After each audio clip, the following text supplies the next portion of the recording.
ఈ అవకాశం ఇచ్చినటువంటి స్థానిక సంఘ సువార్థికులు జోసెఫ్ మైకేల్ గారికి,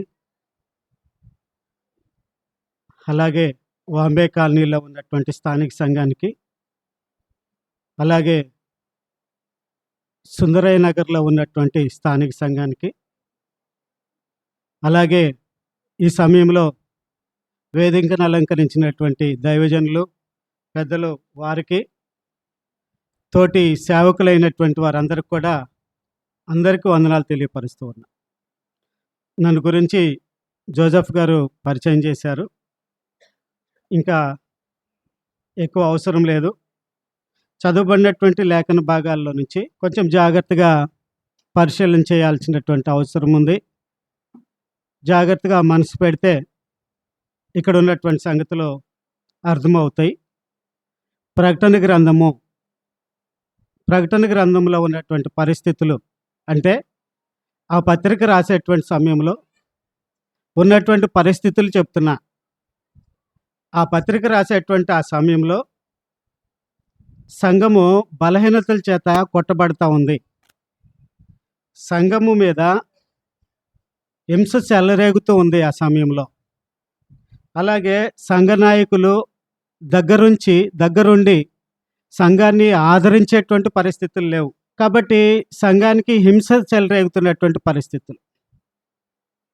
సంఘ నాయకులు పద్మసు దీపంలో పరవాసిగా ఉన్నటువంటి దినం అది. ప్రభు దినాన పరిశుద్ధులతో కలిసి ఆరాధించలేనటువంటి పరిస్థితి ఉన్నది. అలాంటి పరిస్థితుల్లో ఈ పత్రిక రాస్తా ఉన్నాడు. ఈ పత్రిక రాసినటువంటి యోహాను గారు మీకు తెలుసు, మీ అందరికి కూడా తెలుసు. ప్రభు అయినటువంటి యేసుక్రీస్తుకి ప్రియమైనటువంటి శిష్యుడు. యేసుక్రీస్తు యొక్క భోజన పంక్తిలో కూర్చున్నప్పుడు రైట్ హ్యాండ్ సైడ్, కుడివైపు సైడ్ కూర్చొని ప్రియమైనటువంటి శిష్యుడు అనమాట. ప్రభు అయినటువంటి యేసు, తండ్రి అయినటువంటి దేవుడు ప్రభు అయినటువంటి యేసుకి ప్రత్యక్షత చూపించుతూ ఉన్నాడు. ప్రభు అయినటువంటి యేసు తన దాసులైనటువంటి వారికి చూపించేటువంటి ప్రత్యక్షత. ప్రభు అయినటువంటి యేసు ఏం చేస్తా ఉన్నాడు అని అంటే, ఉన్నటువంటి 7 స్థానిక సంఘాలు తిరుగుతూ ఉన్నాడు, తీసుకెళ్తా ఉన్నాడు యోహాన్ని. ఆయా స్థానిక సంఘాల్లో ఉన్నటువంటి పరిస్థితి ఏంటో తెలియపరుస్తూ ఉన్నాడు. అంటే ఆ స్థానిక సంఘాల్లో ఉన్నటువంటి లోపం ఏంటి, ఆ స్థానిక సంఘాల్లో ఉన్నటువంటి వారిని మెచ్చుకుంటూ ఉన్నారు, వారి లోపం ఎత్తి చూపుతూ ఉన్నాడు, వారు చేయవలసినటువంటి కర్తవ్యాన్ని చూపిస్తూ ఉన్నాడు. ప్రతి స్థానిక సంఘం లోపం ఏంటో చూపిస్తున్నాడు, వారు బాగుంటే మెచ్చుకుంటున్నారు, వారు చేయాల్సినటువంటి పని ఏదో తెలియపరుస్తున్నాడు. అలాంటి సందర్భంలో ప్రభు అయినటువంటి యేసు తన దాసుడైనటువంటి యోహానేమో పద్మసు దీపంలో పరవాసిగా ఉన్నాడు. తన శరీరం అయితే పద్మసు దీపంలో ఉంది. తన ఆత్మను తీసుకుని వెళ్ళి ఆయా స్థానిక సంఘాలను చూపిస్తా ఉన్నాడు ఆత్మవాసిగా. 20 మైళ్ళ దూరంలో పద్మసు దీపం, ఎఫెసి పట్టణం నుంచి 20 మైళ్ళ దూరంలో పద్మసు దీపం ఉంటుంది. 20 మైళ్ళ దూరంలో పరవాసిగా ఉన్నటువంటి యోహాను గారికి సంగతులు చూపిస్తా ఉన్నాడు. ఎందుకు చూపిస్తా ఉన్నాడు? 20 సంవత్సరాలు ఎఫెసి పట్టణంలో, ఎఫెసి యొక్క స్థానిక సంఘంలో యోహాను గారు ఉన్నారు. యోహాను గారు ఉంటే అక్కడ ఉన్నటువంటి స్థానిక సంఘం యొక్క పరిస్థితులు తెలవదా యోహాను గారికి? యోహాను గారికి తెలవదా అంటే తెలవదు. మనుషులు పై రూపాన్ని చూస్తూ ఉంటారు, కానీ దేవుడైతే ఏం చూస్తాడు? అంతరంగాన్ని చూస్తూ ఉంటాడు. అంతరంగాన్ని పరిశీలించేటువంటి దేవుడు, అంతరంగాన్ని పరిశీలించేటువంటి ప్రభు ఏం చేస్తూ ఉన్నాడంటే, యోహాను, నువ్వు ఉన్నటువంటి స్థానిక సంఘంలో లోపం ఉంది, ఆ లోపాన్ని చూపిస్తూ ఉంటా రా అని 7 దీపస్తంభముల మీద సంచరించువాడు చెప్పు సంగతులు ఏమనగా చెప్తూ ఉన్నాడు. ఇక ప్రారంభం చేస్తా ఉన్నాడు. సంఘముల మధ్య సంచరించువాడు చెప్పు సంగతులు ఏమనగా అంటే, ఈ మాటను బట్టి ఏమర్థమవుతుంది మీకు? సంఘముల మధ్య సంచరించువాడు చెప్పు సంగతులు ఏమనగా అంటే ఏమర్థమవుతుంది మనకి? మనం ఏం అర్థం చేసుకోవాలి? ప్రభు అయినటువంటి యేసు మన సంఘంలో ఉంటాడా? ఎఫెసి సంఘంలోనే ఉంటాడా? అన్ని సంఘాల్లో ఉంటాడు. ఇక్కడ ఉన్నటువంటి 7 సంఘాల్లో ఉన్నాడా? ఈ భూమి మీద ఉన్నటువంటి క్రీస్తు ప్రభు సంఘాలు అన్నిటిలో ఉంటాడా? అన్నిటిలో ఉంటాడు. అన్నిటిలో ఉండి వారి యొక్క లోపమేంటో, వారి తప్పేంటో, వారు చేసేటువంటి పని ఏంటో మెచ్చుకుంటూ ఉంటాడు. కాబట్టి ఈ విషయాన్ని గుర్తుపెట్టుకోవాలి. ఇక్కడ ఏమని మాట్లాడుతున్నాడో చెప్పు సంగతులు ఏమనగా, నీ క్రియలను, నీ కష్టమును, నీ సహనమును నేను ఎరుగుదును, నీ పనులను నేను ఎరుగుతా. మహోన్నతుడైన దేవుడు, తండ్రి అయినటువంటి దేవుడు తన కుమారుని యొక్క రక్తంలో మన పాపాలు కడుక్కొని మనల్ని పరిశుద్ధులుగా, నిర్దోషులుగా ఉండి ఆయన కొరకు క్రియలు చేసేటువంటి వారిగా, ఆయన కొరకు క్రియలు చేసేటట్లుగా దేవుడు ఏర్పాటు చేశాడు. అందుకే ఒక మాటను చదువుకుందాం. చూడండి, బైబిల్లో నుంచి ఒక మాటను మనం చదివితే మనకి ఈ విషయం అర్థం. ఎఫెసీ పత్రిక 2వ అధ్యాయం 10వ వచనం మనం చదివితే, ఎఫెసీలకు రాసినటువంటి పత్రిక 2వ అధ్యాయం 10వ వచనాన్ని మనం, మరియు వాటి యందు మనం నడుచుకునే వాళ్ళని దేవుడు ముందుగా సిద్ధపరిచిన సత్క్రియలు చేయటకై మనము క్రీస్తు యేసునందు సృష్టింపబడిన వారమై ఆయన చేసిన పని అయి ఉన్నాం. ఎందుకు నిన్ను క్రీస్తు ప్రభు సంఘంలో పెట్టాడు? నువ్వు క్రీస్తు ప్రభు సంఘంలో ఉన్నావు అని అంటే ఎందుకు పెట్టాడు? దేవుడు ఏ పని చేసినా ఒక కారణం ఉంటుంది. దేవుడు కారణం లేకోకుండా, అవసరం లేకోకుండా ఏ పని చేయడు. తండ్రి అయినటువంటి దేవుడు తన కుమారుని యొక్క రక్తం ద్వారా పాపాలు కడుక్కొని క్రీస్తు ప్రభు సంఘంలో నిన్ను పెట్టాడంటే నువ్వు చేయాల్సినటువంటి పని ఉంది. ఏంటి ఆ పని అంటే సత్క్రియలు చేయటానికి మనల్ని ఏర్పరచుకున్నాడు దేవుడు. సత్క్రియలు చేయాలి. క్రైస్తవులమైనటువంటి మనము సత్క్రియలు చేయాల్సినటువంటి అవసరం ఉంది. ఎఫెసీలో ఉన్నటువంటి సంఘాన్ని మెచ్చుకుంటున్నాడు. వారిని చూసి వారితో ఏమంటున్నాడు అనంటే, వారి క్రియలు చూసి వారిని మెచ్చుకుంటూ ఉన్నాడు. అయితే నేడు క్రీస్తు ప్రభు సంఘంలో ఉన్నటువంటి మనము క్రియలు చేయాలి, సత్క్రియలు చేయాలి. క్రియలు చేయటానికే దేవుడు మనల్ని ఏర్పాటు చేసుకున్నాడు. దేవుడికి సంఘం యొక్క ఫంక్షన్ అంతా కూడా తెలుసు. సంఘం యొక్క పనులన్నీ కూడా తెలుసు. సంఘం యొక్క పనులన్నీ తెలిసి సంఘము చేయాల్సినటువంటి పనులేవో ముందుగానే తెలియపరిచాడు. సంఘముగా మనం చేసేటువంటి పనులు ఉన్నాయి భూమి మీద. ఈ సంఘంలో వ్యక్తిగతంగా మనం చేసేటువంటి పనులు ఉన్నాయి. సంఘంగా మనం చేసేటువంటి పనులు ఉన్నాయి, వ్యక్తిగతంగా మనం చేసేటువంటి పనులు కూడా ఉన్నాయి. కాబట్టి ఆ సంఘంగా లేక వ్యక్తిగతంగా మనం పనిచేయాలనేటువంటి ఆలోచనతో తండ్రి అయినటువంటి దేవుడు మనల్ని ప్రతి స్థానిక సంఘము తెలుసుకోవాల్సినటువంటి అవసరం ఉంది. అలా చేయడానికే మనల్ని సంఘంలో ఉంచాడు. అలా చేయడానికే మనము ఈ భూమి మీద ఉన్నాము, ఈ భూమి మీద సృజించబడ్డాము అనేటువంటి సంగతిని ప్రతి ఒక్కరూ మనం గుర్తుపెట్టుకోవాలి. ఎలా చేయాలో చెప్పాడు. 2వ వచనంలో అంటా ఉన్నాడు, నీ క్రియలు నాకు తెలుసు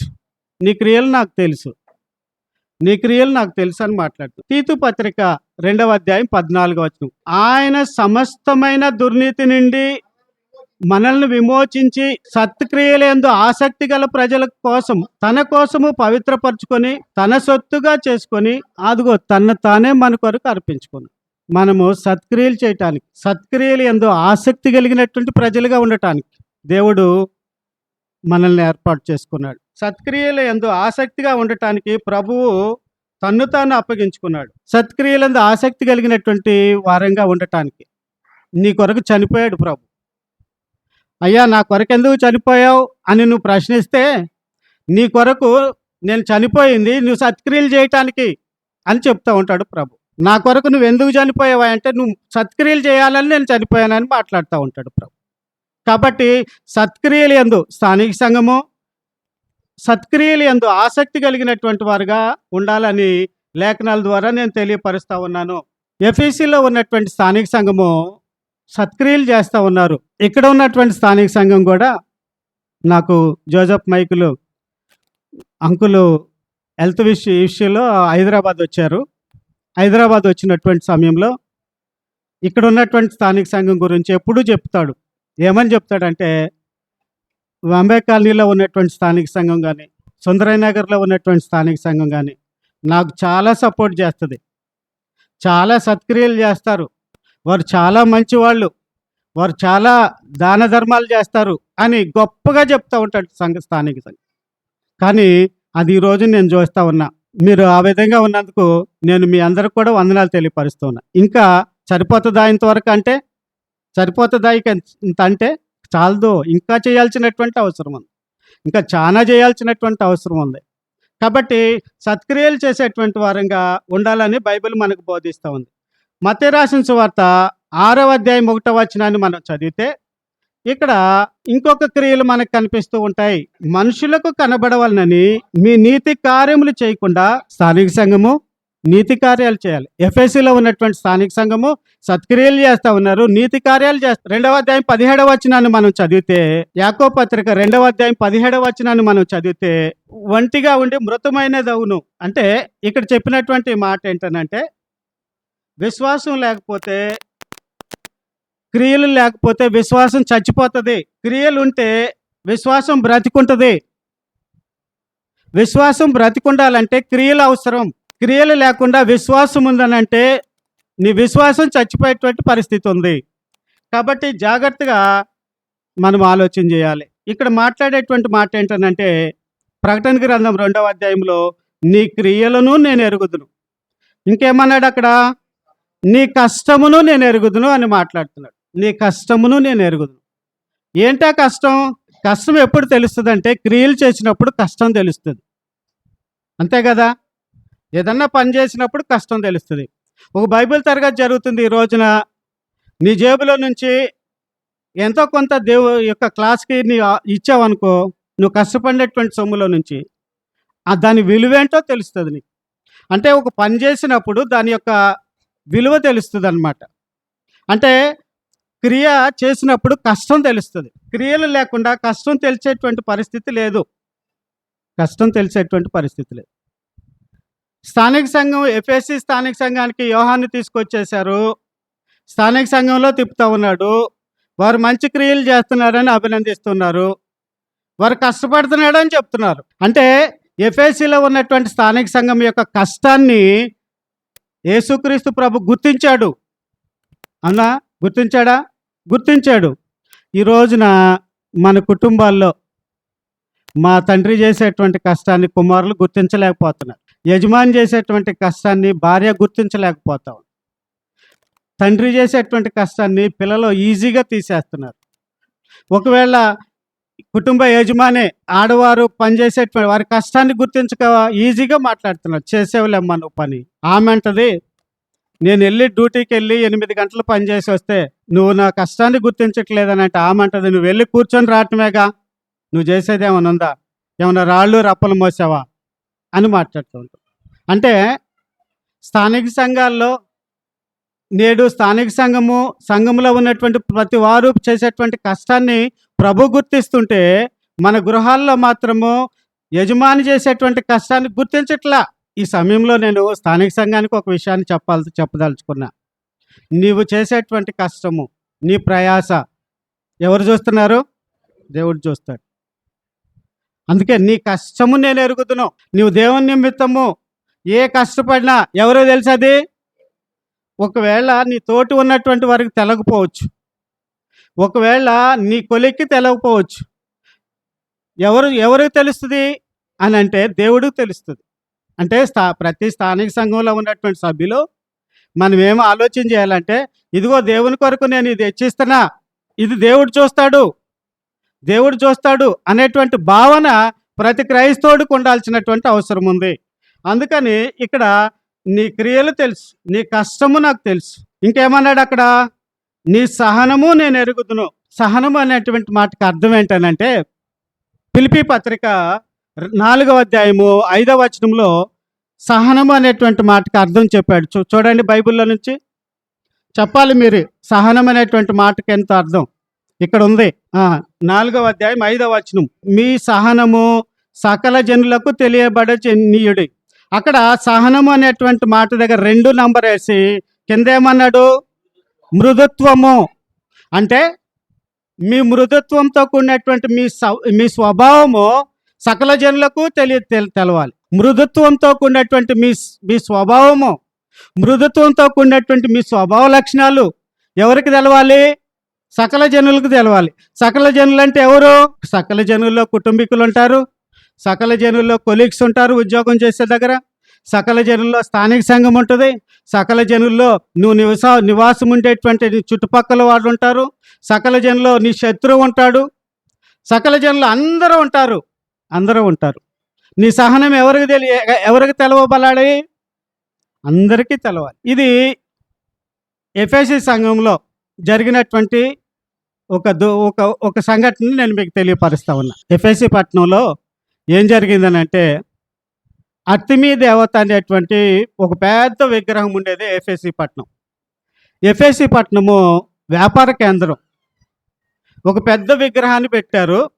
ఆ విగ్రహాన్ని చూడటానికి చుట్టుపక్కల ఉన్నటువంటి వారు అందరూ కూడా ఆ ఎఫెసీ పట్టణానికి వస్తారు. అక్కడ వ్యాపారం జరుగుతుంది, బాగా వర్తక వ్యాపారాలు బాగా జరుగుతాయి. అక్కడ ఒక వెండితో చేయబడినటువంటి ఆ దేవత యొక్క గుళ్ళు అమ్ముతారు.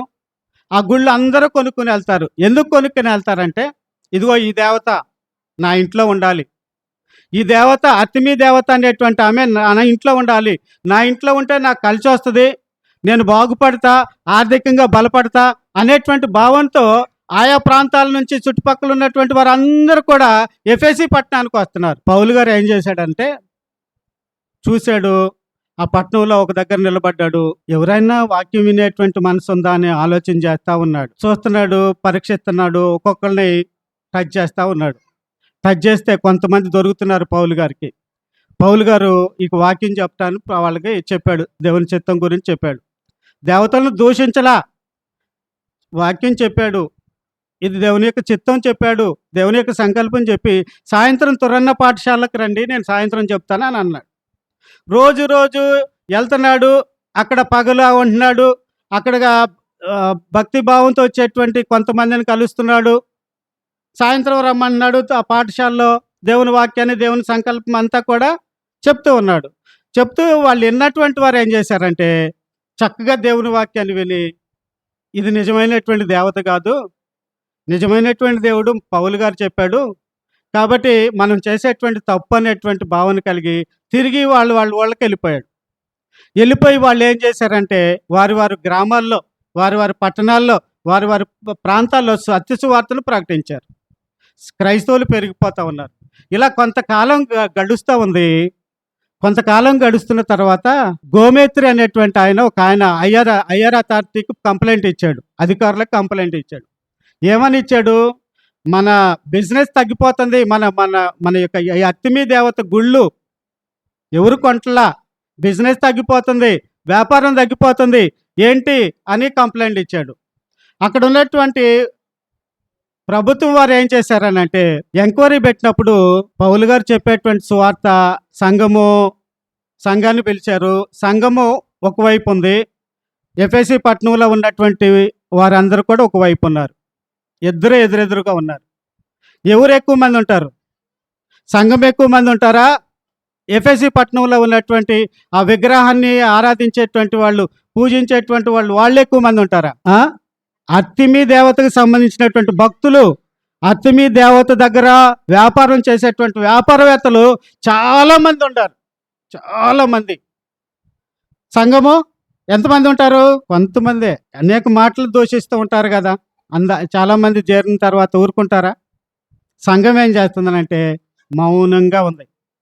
అది సకల జనులకు సహనం చూపించటం అని. అక్కడ ఎఫెసీలో ఉన్నటువంటి స్థానిక సంఘం ఏం చేసిందంటే, వారి యొక్క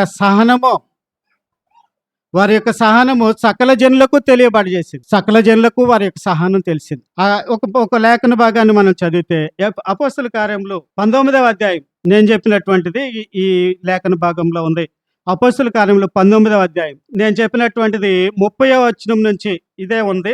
37వ వచనంలో చూడండి, ఇదిగో ఇక్కడ మాట్లాడుతూ ఉన్నాడు. అధికారుల దగ్గర క్రైస్తవుల్ని నిలబెట్టారు. అధికారుల దగ్గర క్రైస్తవులు నిలబెడితే క్రైస్తవుల గురించి అధికారులు ఏమని మాట్లాడుతున్నారో చూడండి. వారి సహనాన్ని సకల జనులకు తెలియపరిచారు. వారి సహనాన్ని సకల జనులకు తెలియపరిచారు. కాబట్టి నేడు క్రైస్తవుల్ని, అక్కడ ఉన్నటువంటి క్రైస్తవుల్ని యోహాను గారు ఏమంటున్నాడు అనంటే, మెచ్చుకుంటూ ఉన్నాడు, వారిని మెచ్చుకుంటూ ఉన్నారు.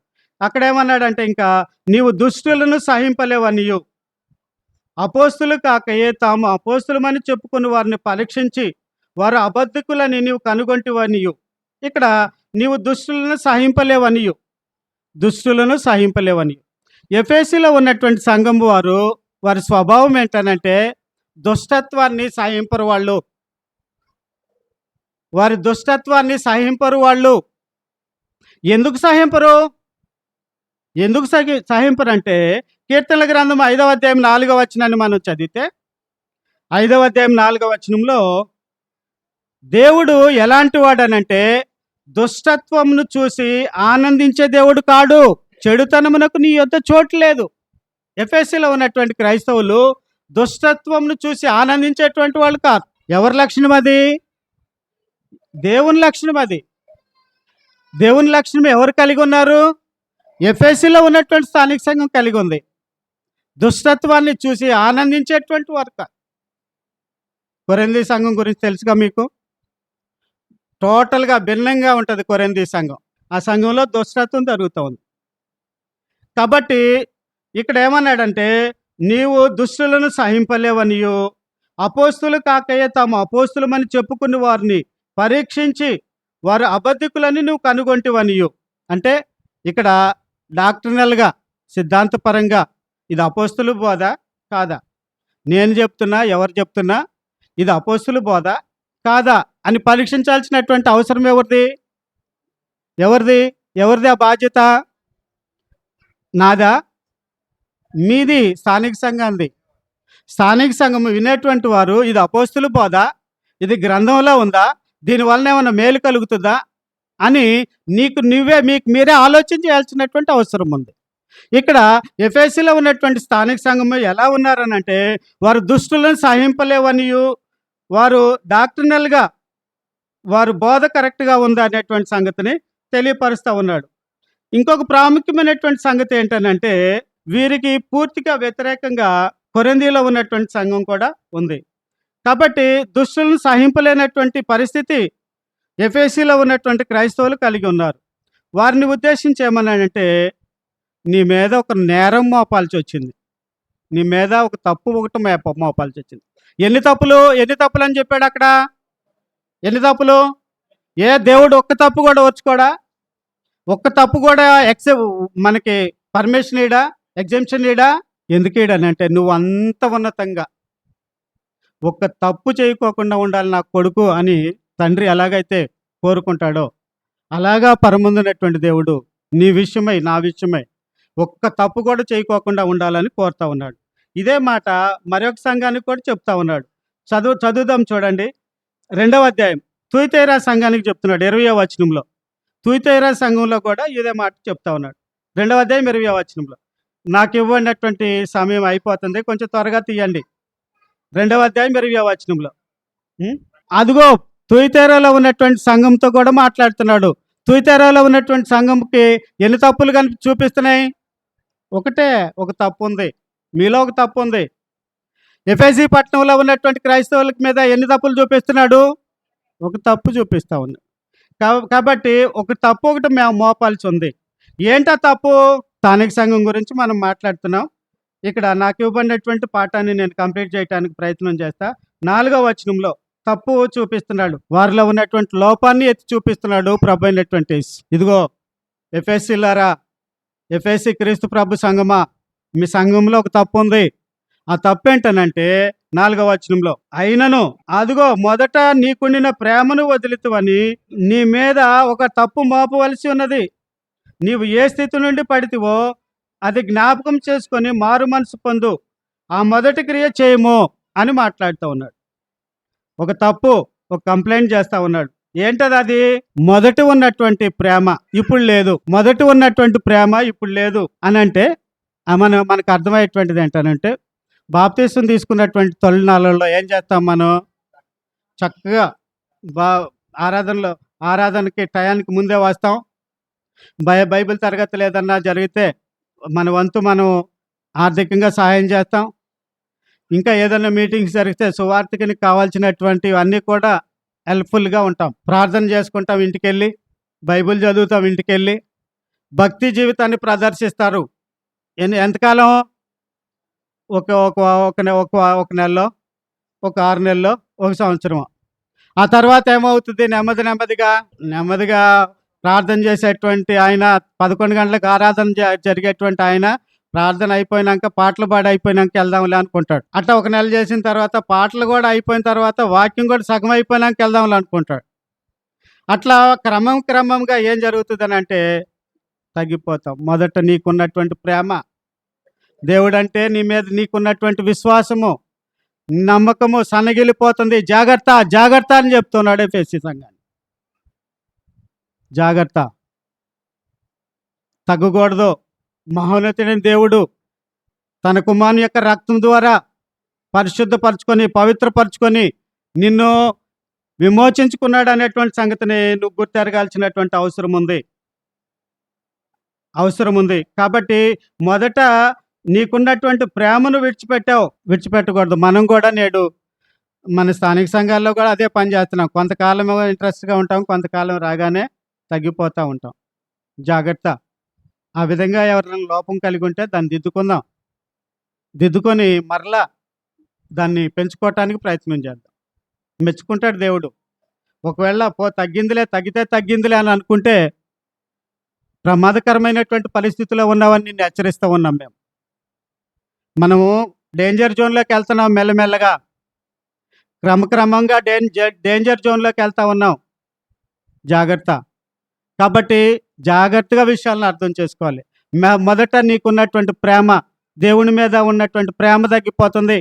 సహోదరుల మీద ఉండేటువంటి ప్రేమ తగ్గిపోతూ ఉంది. కుటుంబంలో ఉండాల్సినటువంటి ప్రేమ తగ్గిపోతూ ఉంది. ఇది ఎవరి స్వభావం? ఇది అపవాది స్వభావం తగ్గిపోతూ ఉంది. కాబట్టి తగ్గటానికి వీల్లేదు. జాగ్రత్త. నీలో తప్పు ఉంది ఎఫెసీ సంఘమా, ఎఫెసీలో ఉన్నటువంటి క్రైస్తవులారా, మీలో ఈ తప్పు ఉంది, మీరు సరిదిద్దుకోండి అని మాట్లాడుతూ ఉన్నాను. ఏమన్నాడు అక్కడ? 5వ వచనం, నీవు ఏ స్థితి నుండి పడితేవో అది జ్ఞాపకం చేసుకొని మారు మనసు పొందు, ఆ మొదటి క్రియ చేయము. మొదటి క్రియ అంటే నువ్వైతే బాప్తిసం తీసుకున్న తొలినాళ్ళలో ఏ విధంగా ఉన్నావో నువ్వు అలాగే ఉండు. ఇంకా నీకు వీలైతే ఇంకెక్కువ పెంచుకో దేవుని మీద ప్రేమ. దేవుని సత్క్రియలు చేయటంలో, నీతి క్రియలు చేయటంలో, ప్రార్థనా జీవితం కలిగి ఉండటంలో మళ్ళీ మారు మనసు పొంది మళ్ళీ ప్రార్థన జీవితాన్ని ప్రారంభించు. విశ్వాస జీవితంలో పడిపోయావు, మళ్ళీ ప్రారంభించు. సత్క్రియలు చేసే విషయంలో పడిపోయావు, మళ్ళీ ప్రారంభించు. నీతి క్రియలు చేసే విషయంలో పడిపోయావు, మళ్ళీ ప్రారంభించు. మళ్ళీ ప్రారంభిస్తే మారు మనసు పొందినాడు. ప్రారంభించుకోకుండా అట్లానే ఉంటే మారు మనసు పొందినట్ట కాదు. కాబట్టి ఎఫెసీలో ఉన్నటువంటి సంఘానికి ఈ పత్రిక రాస్తూ వారిని ఏమని ఉద్దేశిస్తూ ఉన్నాడంటే, వారి మీద కంప్లైంట్ ఏంటనంటే, నీకున్నటువంటి ప్రేమను వదిలితివి, ఏ స్థితి నుండి పడితేవో అది జ్ఞాపకం చేసుకొని మారు మనసు పొంది ఆ క్రియలు చేయము. అట్లు చేసిన నీవు మారు మనసు పొందితే సరే, లేని ఎడల నేను నీ యొద్దకు వచ్చి నీ దీపస్తంభం ఉన్న దాని చోటు నుంచి తీసివేతును. అయితే ఈ ఒకటి నీలో ఉన్నది, చెవిగలవాడు ఆత్మ సంఘములతో చెప్పు మాట వినుగాక. జయించు వానికి దేవుని పరదేశిలో ఉన్న జీవవృక్షమును భుజింతును అనేటువంటి మాటను చెప్పేశాడు. కాబట్టి కంప్లైంట్ ఏందో చూపించాడు. ఆ కంప్లైంట్ సరి చేసుకుంటే ఓకే, నేను మెచ్చుకుంటున్నా. నువ్వు దిద్దుకుంటే ఓకే, నేను ఆశీర్వదిస్తా. నువ్వు దిద్దుకుంటే, నీ తప్పును దిద్దుకుంటే నేను దీవిస్తా. దిద్దుకోకపోతే నేను వదిలేస్తే నీ పరిస్థితి ఏమవుతుంది? నీ గతి ఏమవుతుంది? అపవాది పట్టుకుంటాడు, నిన్ను దూరంగా తీసుకెళ్ళి నాశనాన్ని గురి చేస్తూ ఉంటాడు. కాబట్టి జాగ్రత్తగా ఆలోచించాల్సినటువంటి అవసరం ఉంది. నువ్వు ప్రార్థన జీవితంలో పడిపోయావా? సమర్పణ జీవితంలో పడిపోయావా? నీవు వాక్యం చదవటంలో పడిపోయావా? బైబిల్ తరగతికి రావటంలో నువ్వు నిర్లక్ష్యం వహిస్తున్నావా? ఆరాధనకి రాకోకుండా నువ్వు నిర్లక్ష్యం కలిగి ఉన్నావా? నిర్లక్ష్యాన్ని సహించడు దేవుడు. నెహెమ్యా గ్రంథంలో మాట అంటాడు, నిర్లక్ష్యం చేశారు వాళ్ళు విశ్రాంతి దినాన్ని, దేవుని మందిరాన్ని నిర్లక్ష్యం చేసి వారు పాపాన్ని కట్టుకున్నారని మాట్లాడుతూ ఉంటాడు. కాబట్టి నేడు క్రైస్తవులుగా క్రీస్తు ప్రభు సంఘంలో ఉన్నటువంటి నీకు నాకు మనందరికీ నిర్లక్ష్యం పనికిరాదు. మారు మనసు పొందుదాం. మొదటి ప్రేమ ఏదో మొదటిగా నీ తొలినాళ్ళల్లో బాప్తిసం పొందినప్పుడు నువ్వు తొలినాళ్ళల్లో ఏ విధంగా అయితే బ్రతికావో, విశ్వాసంగా దేవుని పక్షంగా ఏ విధంగా నిలబడ్డావో, నీతి క్రియలు చేశావో, సత్క్రియలు చేశావో, ప్రార్థనా జీవితం కలిగి ఉన్నావో, ఇంకా ఎక్కువ చేయటానికి ప్రయాసపడు. ఇంకా ఎక్కువగా చేస్తే దేవుడు ఏమని మాట్లాడుతూ ఉన్నాడంటే, ఇక్కడ జీవవృక్ష ఫలమును భుజింపనిత్తును. అంటే ఆదాముని ఏదైనా తోటలో నిర్మాణం చేశాడు. నేను ముగిచ్చేస్తాను. ఏదైనా తోటలో నిర్మాణం చేశాడు. ఆ వృక్ష ఫలాలన్నీ కూడా తినమని చెప్పేశాడు. చక్కగా వస్తున్నాడు, రోజు సాయంత్రం పొద్దున్న వస్తున్నాడు, రోజు మాట్లాడుతూ ఉన్నారు. వాళ్ళ బాంధవ్యం, సంబంధ బాంధవ్యాలు చాలా బాగా ఉన్నాయి. ఎప్పుడైతే అపవాది వచ్చేసిందో, ఆ పండు ఎప్పుడైతే తిన్నాడో, ఆ ఏదైనా తోట నుంచి గెంటివేయబడ్డాడు. జీవవృక్ష ఫలం తినే అవకాశం ఉందా? లేదు.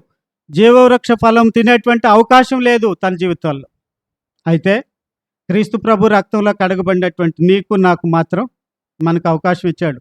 దిద్దుకుంటే సరే ఉంది. పరలోకం చేరేటువంటి భాగ్యం ఇచ్చాడు.